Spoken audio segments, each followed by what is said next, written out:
Alrighty guys, this is the same day. It's probably the last video you saw. So that's why we all are, well, he's wearing different clothes, but I'm still in the same clothes.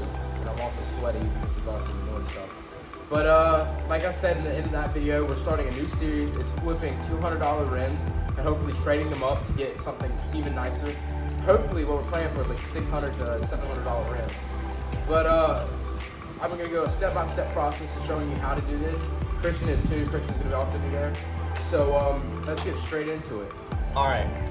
So back in January, I was asking my dad if we could buy a new pair of rims that I thought we were gonna put on the Lexus. We bought these bad boys, 200 bucks. And about a month into buying them, I didn't get my license until like 2 months later. I was like, you know what? I've seen all these series about flipping rims and flipping cars, flipping rims, and I decided, wait, I want to do that. So I saw a lot of potential in these rims, and plus we can't even find them on the market. So I don't know whether they're off-brand or they're not in production anymore. So let's get started. So the first step, and when you're going to do something like this with flipping rims and all, is you want to go onto eBay or Facebook Marketplace or something and find some really, really cheap rims. I found these on Facebook Marketplace. Find these, or not these rims, but find rims that are cheap and a good price. We bought 4 rims, the exact same rims. There is a difference in tires. These are black lines and those are Continental, which are good tires. So there is a slight difference in the tires and all. But the main thing is to find a good set of rims for a cheap price. And then after you find the rims for a cheap price, you got to know what these are, like what the rims are and what the value of them is worth. These are Zen rims. These rims right here we found on the internet brand new for around $600 with the rim and all. So with the tires and all, we're going to try to get about the same price out of it. But the thing is, we're going to make these rims look like brand new. And that's what we're going to be doing today. And this is going to be a step-by-step process on how to make any rims or any car product that you have, flip it and make it look brand new and sell it for a good quality price. So the next step in buying your rims and the process of getting the rims is to buy the rims, negotiate the price as low as you can. Once you're done negotiating, pick up the rims. And then now, if you look at these, this one's already partially been done, but you see it's a little dusty from just sitting in his garage. But this is what the rims look like before. They're dirty, they're a little crusty and all, like especially down here in the pockets, but there's no curb rash on any of these rims. There's a little bit of like paint chipping, but that's not real curb rash. It's not really bad. So we can honestly just paint over it and it'll look the exact same as brand new because it's just a slight amount. So you want to look for that also when you're buying a rim, is to make sure there's no real dents and dings in them. But after that, you want to go ahead and work on these rims to get them looking brand new. And that's what we're going to go do now. So it'll probably be a little time lapse. So let's go ahead and get straight into it. I'm using 150 grit sandpaper. I don't think this is meant for wet sanding, so I might have to dry this off. But I'm just going simply back and forth, making it as smooth as possible for the chrome. But for the black, around the sides, I'm just doing it as rough as possible because it's all in the end when we get spray painted over.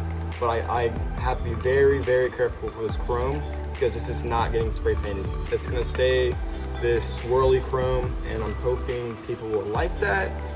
So yeah, let's cue the time lapse.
Alrighty guys, so if you want something, or if the brake cleaner and the brake dust is really not coming off, really use brake cleaner. Spray it down with brake cleaner. I like to really just shots of vodka. 2 shots of vodka. I really like to spray it down, and as soon as you can do that, you can just hit it with more sandpaper, and it just takes it right off. It takes it off really, really well. Yeah, so if you can afford, it's not that much. Brake cleaner's only like $2. All you do, get some brake cleaner. It'll make all like the dirt, and like, I mean, you can see it just coming right off. Like, this is just, my hands were clean before. So don't inhale this stuff. yeah, it's very strong, so be careful with it, but really and truly, brake cleaner helps so much. But now I'm gonna go back to the time lapse.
So right now, I'm waiting on this one to clean up.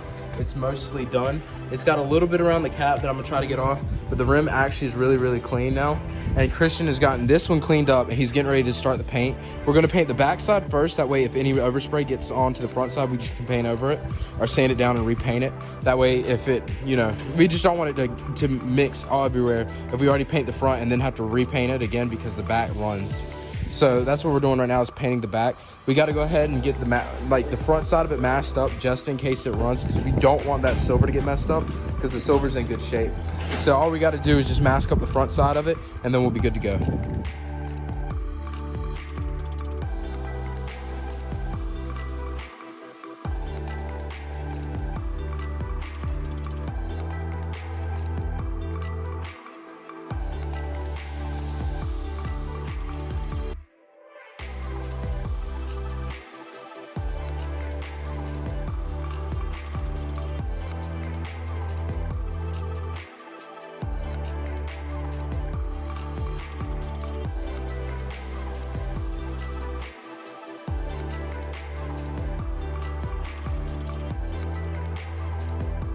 Now we're getting into painting it.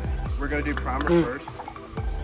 So that's what we're gonna go ahead and do.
Now turn